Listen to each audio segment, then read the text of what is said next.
Hello, my dear student. How are you? I hope you will be well and healthy. Today we will be discuss about the relation between number of atoms and voids of the any crystal. So let us start the topic relation between number of voids and atoms. तो start किया जाए आज का session. पिछले class में हम लोग wide क्या होते हैं और ये कितने टाइप के होते हैं इसके बारे में पढ़ चुके हैं। एक बार फिर से मैं रिवाइज करना चाहूँगा कि 4 एटम से घिरे हुए स्पेस को वैकेंट स्पेस को टेट्राहेड्रल वाइड कहते हैं और 6 एटम से घिरे वैकेंट स्पेस को ऑक्टाहेड्रल वाइड कहते हैं। मॉडल से एक बार फिर मैं आपको दिखाना चाहूँगा। देखिए यहाँ पर ये एक 3 एटम का ग्रुप है, 1 2 3, और इसके बीच में कुछ स्पेस है और ये स्पेस को मैंने क्या कर दिया, इस चौथे वाले एटम से क्या कर दिया, कवर कर दिया। तो ये इसके बीच जो स्पेस है यहाँ पर ये क्या कहलाएगा, टेट्राहेड्रल वाइड। 4 एटम से घिरा हुआ जो वैकेंट स्पेस है उसको टेट्राहेड्रल वाइड कहते हैं। क्लियर। अब ऑक्टाहेड्रल वाइड कैसे बनता है, देखिए ये जो था टेट्राहेड्रल वाइड था, अब ऑक्टाहेड्रल वाइड कैसे बनता है। देखिए 3 एटम पहले से ग्रुप में है। अब ये देखिए मेरे पास वाले में क्या है, इधर 1 है, दूर वाले में क्या है, 2 है। तो इसके ठीक उल्टा पोजीशन पर हम तीसरा 3 एटम का ग्रुप रखेंगे, यानी हम ऐसे रखेंगे। देखिए ये ठीक है, तो ये हम इसको ऊपर रखेंगे तो ये 6 एटम से घिर जाएगा जो स्पेस। तो यहाँ पर जो है स्पेस यहाँ तो ये स्पेस क्या लाएगा, ऑक्टाहेड्रल वाइड। जो वैकेंट स्पेस है कितने एटम से सराउंडेड है, 6 एटम से। तो ये आपका देखिए क्या हो गया, 6 एटम से घिरा हुआ ये स्पेस है यहाँ पर दोनों लोअर के बीच में। तो आपको समझ में आ गया होगा कि ये 3 और 3 ये 6, इन 6 एटम से घिरा हुआ जो वो होगा वाइड होगा, उसे क्या बोलेंगे, ऑक्टाहेड्रल वाइड कहेंगे। क्लियर। आइए अब आगे बात करते हैं। तो रिलेशन की बात कर लेते हैं। अब रिलेशन में क्या है, यदि let the number of close packed sphere that is atom equal to N, यदि हम किसी क्रिस्टल में जो जिससे क्लोज पैकिंग बना है उसको हम एन से डिनोट करें, नंबर ऑफ एटम को एन से, तो नंबर ऑफ ऑक्टाहेड्रल वाइड कितने होंगे, ठीक उसके बराबर यानी एन के बराबर। और ऑक्टाहेड्रल वाइड कितने होंगे, the number of tetrahedral void कितने होंगे, 2n, यानी जितना n होगा उसका 2n होगा टेट्राहेड्रल वाइड। आपको कैसे समझ में आ रहा है कि सर नंबर ऑफ एटम का दुगना खाली स्पेस कैसे हो गया, तो इसको भी हम आपको विजुलाइज कराने की कोशिश करेंगे। तो देखिए ये मॉडल से हम देखते हैं। देखिए ये टेट्राहेड्रल वाइड हम पहले बना रहे हैं, 3 एटम एक प्लेन में है, चौथा एटम दूसरे प्लेन में है। तो इससे जो घिरा के टेट्राहेड्रल वाइड बनेगा, एक नीचे प्लेन में, और देखिए 3 एटम का ग्रुप है। अब इसके ठीक ऊपर रख रहे हैं यहाँ पर ऐसे। तो ये 3 एटम चौथा जो नीचे वाला प्लेन है उससे घिर गया। इसके 3 एटम के बीच जो स्पेस है वो चौथा एटम, ये दोनों यानी बीच वाला एटम है वो नीचे के लिए भी टेट्राहेड्रल वाइड बना रहा है और ऊपर वाले प्लेन के लिए भी टेट्राहेड्रल वाइड बना रहा है। तो एक एटम कितने टेट्राहेड्रल वाइड में अपना कंट्रीब्यूट कर रहा है, 2। तो इस तरह से आप रेशियो समझ सकते हैं कि एक सिंगल एटम 2 टेट्राहेड्रल वाइड में अपना कंट्रीब्यूशन दे रहा है। तो ये रिलेशन केवल है किसी क्रिस्टल में कि नंबर ऑफ एटम का टेट्राहेड्रल वाइड क्या होता है, दुगना होता है। फिर से एक बार समझ लीजिए। देखिए इस प्लेन के लिए ये एटम, नीचे वाला एटम टेट्राहेड्रल बनाने में योगदान कर रहा है। अब यही एटम ये इसके लिए भी टेट्राहेड्रल बनाने में योगदान कर रहा है। तो एक एटम कितने टेट्राहेड्रल वाइड बनाने में योगदान कर रहा है, 2 टेट्राहेड्रल बनाने में अपना कंट्रीब्यूट कर रहा है। तो इसलिए इसका रिलेशन आप देख चुके हैं कि नंबर ऑफ एटम यदि n है तो टेट्राहेड्रल वाइड 2n होगा। अब आगे देखते हैं रिलेशन। तो रिलेशन तो हम लोग देख चुके हैं कि टेट्राहेड्रल वाइड दुगुना है, ऑक्टाहेड्रल वाइड ठीक n के बराबर है। आइए कुछ और जानकारी हासिल कर लेते हैं कि यदि कोई क्रिस्टल लैटिस आपका आयन से मिलकर बने हैं यानी आयनिक सॉलिड है, तो उसमें क्या कुछ बेसिक टर्म है उसको समझ लेते हैं। देखिए इन ionic solid the bigger ion that is anion form the close packed structure like CCP, FCC or HCP and smaller ion that is cation occupied the voids। सीधा मतलब ये है कि एनायन क्लोज पैकिंग में अब पार्टिसिपेट करते हैं और जो कैटायन होते हैं वो कहाँ पार्टिसिपेट करते हैं, वो कहाँ फिल होते हैं, वाइड्स में। क्लियर है।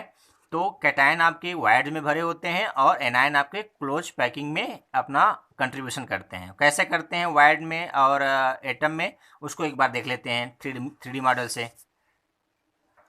देखिए ये टेट्राहेड्रल वायर्ड फिर से मैं ले रहा हूँ। इसमें देखिए ये जो छोटा सा बॉल है ये मान लीजिए कैटायन है। ये जो बड़े बड़े हैं, ये जो बड़े एटम है वो क्या है, एनायन है, और ये जो छोटा सा बॉल है वो क्या है, एनायन है, सॉरी कैटायन है। तो इसकी साइज छोटी है, तो ये जनरली जो छोटा होगा तो ये टेट्राहेड्रल वायर्ड में फिट होता है। देखिए यहाँ पर और इसके ऊपर क्या है, ये एटम है। इस तरह से, ऐसे इस तरह से ये वायर्ड में फिट हो जाएगा। तो कैटायन क्या होती है, छोटा, तो वायर टेट्राहेड्रल वायर्ड में। ठीक है, देखिए फिर से एक बार देख लीजिए, ये स्पेस है जो इसके बीच में जो जगह है वहाँ पर क्या है, कैटायन जाके फिट हो गया। और कैटायन कैसे फिट है मैं उसको दिखाने के लिए इसको फिर से हटा कर ये दिखा रहा हूँ कि ये ऐसे। तो ये टेट्राहेड्रल वायर्ड में क्या है, यहाँ पर देखिए ये स्पेस है दो, जिसमें क्या है, कैटायन ऑक्युपाई किया है अपना स्पेस। ठीक है, कैटायन उस वायर्ड में फिल हुआ है। अब यदि कैटायन थोड़ा सा बड़ा होता है तो कहाँ पर भरा भरा जाता है, ऑक्टाहेड्रल वायर्ड में। देखिए कैटायन जनरली वायर्ड में भरते हैं आयनिक सॉलिड के लिए बात हो रही है। तो ये तो टेट्राहेड्रल वायर्ड के लिए था कि इसमें ये छोटा वाला कैटायन हो जाएगा। यदि बड़ा होगा साइज तो ये कैटायन क्या होगा, इस साइज में नहीं आ पाएगा, तो किस में आएगा, तो ये बड़ा साइज मान लीजिए ये वाला। देखिए ये वाला क्या है, बड़ा है, थोड़ा इससे से क्या है, बड़ा है। तो ये इसमें यदि फिट है तो इस पर ये रखेंगे तो ये नहीं हो पाएगा, तो इसको के लिए क्या है, बड़ा जगह चाहिए। तो ये किस में ऑक्युपाई करता है, ऑक्टाहेड्रल में। देखिए ये हम इसको ऐसे रख रहे हैं अब। तो ये दो हमारे सामने है, एक इस तरह है, तो इसके ठीक उल्टा में रखेंगे ऐसे। तो ऑक्टाहेड्रल वायर्ड देखिए, फिर से देखिए, ये आपके ऐसे रख रहा हूँ ये। तो ये क्या हो गया, ऑक्टाहेड्रल वायर्ड में बड़ा कैटायन फिट होता है। यानी छोटा साइज का कैटायन है तो टेट्राहेड्रल वायर्ड में फिट होता है, और बड़ा कैटायन है तो ऑक्टाहेड्रल वायर्ड में फिट होता है। तो ये कैसे होता है ये भी आप देख लिए कि वायर्ड में कैसे भरे होते हैं। देखिए ये कैटायन है और ये इसके बीच जो खाली स्पेस है उसमें क्या है, वो फिट हो गया है। तो आपको ये 3D मॉडल से समझ में आ गया होगा कि कैटायन कैसे वायर्ड में फिट होते हैं। आइए इस पर कुछ न्यूमेरिकल देखते हैं। यदि आप इसको नोट करना चाहेंगे तो कैसे लिखेंगे, कैटायन कहाँ होता है, तो इन ionic solid the bigger anion form the close packing structure CCP FCC SCP and smaller that is cation occupied the voids. अब ये तो समझ गए हैं, मैं समझा दिया। If cation is small enough that then it occupy tetrahedral void. देखिए जब स्मॉलर है तो कहाँ ऑक्युपाई कर रहा है, टेट्राहेड्रल वायर्ड में। If cation is bigger size then occupied octahedral void, ये भी समझ गए हैं। अच्छा, number of tetrahedral void equal to क्या होता है, 2 इंटू ऑक्टाहेड्रल वायर्ड। यानी आप देख चुके हैं यहाँ पर कि नंबर ऑफ एटम और ऑक्टाहेड्रल वायर्ड क्या होता है, बराबर होता है। और टेट्राहेड्रल वायर्ड क्या होता है, नंबर ऑफ एटम का दुगुना होता है। तो नंबर ऑफ एटम ऑक्टाहेड्रल बराबर होता है, चाहे ऑक्टाहेड्रल का दुगुना करिए चाहे नंबर ऑफ एटम का दुगुना करिए, बात तो ही है। तो यहाँ पर बोलेंगे number of tetrahedral void equal to 2 into octahedral void. Clear है। आइए इस पर न्यूमेरिकल कुछ करते हैं और इस पर इसको एक्सरसाइज करके समझने का प्रयास करते हैं। तो न्यूमेरिकल आपके एक्सरसाइज जो हैं आपके ही एनसीईआरटी बुक से लिए गए हैं, वो उसमें एग्जांपल समझाया गया है। मैं उसको थोड़ा सा और अपने तरीके से समझाने का प्रयास कर रहा हूँ, तो समझ जाएंगे। तो आप इस पर डिफरेंट टाइप के क्वेश्चन भी कर सकते हैं। तो पहला क्वेश्चन क्या कर रहा है, ए compound is formed by 2 elements X and Y. X and Y. Atoms of the element Y, that is anion, makes CCP, and those of the element X as cation occupy all the octahedral wire. What is the formula of the compound. ये क्या कर रहा है, formula पूछ रहा है। क्या क्या दिया है, एक्स क्या कर रहा है, आपके कैटायन है, और वाई क्या है, एनायन है। एनायन क्या बना रहा है, CCP स्ट्रक्चर, और एक्स कहाँ भरा हुआ, वाइड में। तो इससे क्या जो कंपाउंड बनेगा उसका फार्मूला पूछ रहा है। तो आपको क्या दिया उसको लिख लीजिए। देखिए जो स्ट्रक्चर में एटम में क्या है, वाई है, वाइड में क्या है, एक्स है। आप ऑक्टाहेड्रल वाइड है, कैसा वाइड कर रहा है, ऑक्टाहेड्रल। तो यदि आप एटम का n मानते हैं तो वाइड ऑक्टाहेड्रल वाइड के लिए क्या होगा, n, और n क्या बराबर होगा, तो नंबर काट देंगे n की, एक एक आएगा। तो एक्स और वाई का रेशियो क्या आएगा, 1 1। तो एक्स और वाई क्या हो जाएगा, इसका फार्मूला हो जाएगा कंपाउंड का। फिर से समझ लीजिए, एटम में क्या है, वाई है, वाइड में क्या है, फिल है, एक्स है। और एटम यदि n है तो ऑक्टाहेड्रल वाइड कितना होगा, ऑक्टाहेड्रल वाइड कितना होगा, 2n, सॉरी n। तो 1 n को काट देंगे तो 1 1 आ जाएगा, यानी x कितना 1, y कितना 1। तो फार्मूला क्या बन जाएगा, x और y। आगे आइए दूसरा क्वेश्चन पढ़ते हैं। दूसरा क्वेश्चन में क्या कर रहा है, atom of element B form HCP lattice and those of element A occupied 2/3 of tetrahedral. What is the formula of the compound formed by element A and B?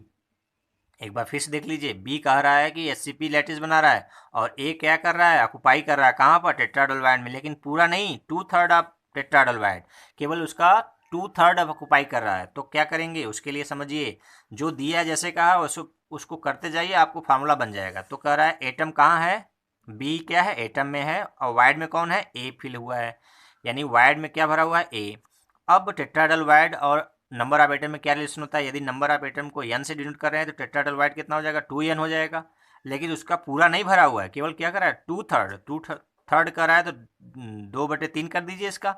अब इसको क्रॉस मल्टीप्लाई कर दीजिए, 2 दूना 4n, और ये 3 इधर n हो जाएगा, 3 इधर n हो जाएगा, तो काट दीजिए, n कैंसिल हो जाएगा, बचेगा इधर कितना, इधर क्रॉस कर देंगे तो ये हो जाएगा, इधर चला गया 3, इधर चला गया है, तो यहाँ पर 4, यहाँ पर n कट गया 4, और ये b कितना 3, तो a को लिख दीजिए 4, b को लिख दीजिए 3, तो फार्मूला क्या बन जाएगा आपका, A4B3। क्लियर है, फिर से समझ लीजिए, एटम बी क्या बन रहा है, HCP स्ट्रक्चर बना रहा है, और वाइड में क्या क्या ऑक्युपाई किया है, ए, और कैसा वाइड है, टेट्राहेड्रल। तो टेट्राहेड्रल वाइड और नंबर ऑफ एटम में क्या रिलेशन होता है, यदि नंबर ऑफ एटम n है तो टेट्राहेड्रल वाइड क्या होगा, 2n होगा।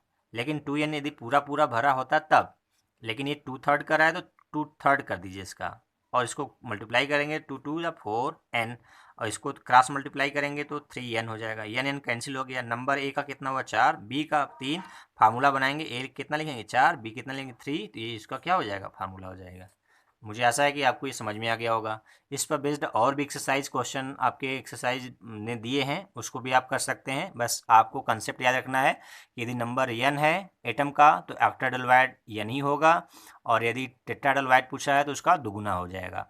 यदि वो 2/2 कहे, यानी 2/3, 2/3 कहे, या 1/4 कहे, या 2/3 कहे, जो भी कहे वो आप वैसे ही करते जाइए आप, बस आपका क्या बन जाएगा, फार्मूला बन जाएगा।